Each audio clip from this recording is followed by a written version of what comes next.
عن عثمان قال قال رسول الله صلی اللہ علیہ وسلم خیرکم من تعلم القرآن وعلمہ۔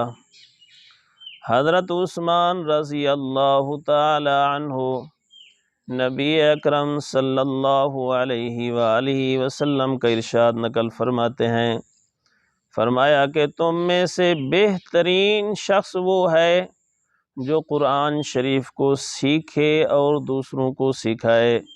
میرے دوستو، میرے بزرگوں، میرے بھائیوں، قرآن پاک اللہ تعالیٰ کی عظیم کتاب ہے، اس کا پڑھنا بہت بڑا ثواب ہے، حتیٰ کہ فرمایا اس کے ایک حرف کو پڑھنے سے 10 نیکیاں ملتی ہیں۔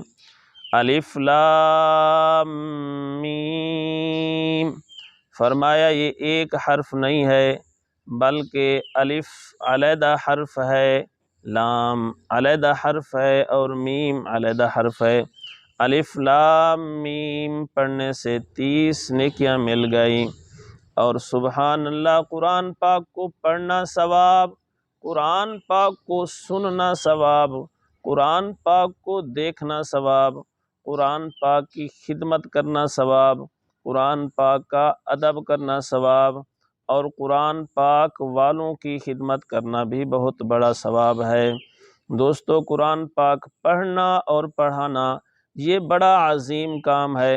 فرمایا کہ تم میں سے سب سے بہترین وہ شخص ہے، جتنے نیک ہیں، جتنی نیکیاں ہیں، سب میں بہترین جو عمل اس حدیث میں بتایا گیا وہ قرآن پاک کا پڑھنا اور پڑھانا ہے۔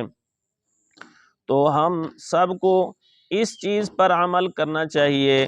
جو دوست قرآن پاک نہیں پڑھے ہوئے، عمر زیادی ہو گئی، بوڑھے ہو گئے، وقت ساتھ نہیں دیتا، اس طرح کریں، آسان سا طریقہ ہے، صبح شام کسی وقت صرف 10 منٹ نکال کر قرآن پاک کی زیارت کر لیا کریں، اور قرآن پاک کو کھول کھول کے اپنی آنکھوں کو بھی ٹھنڈا کر لیں، اپنے سینے کو بھی ٹھنڈا کر لیں، اور قرآن پاک سے محبت بھی کر لیں۔ انشاءاللہ یہی قرآن پاک آپ کا شفیع بنے گا، آپ کی سفارش کرے گا اور آپ کی بخشش کا سبب بنے گا۔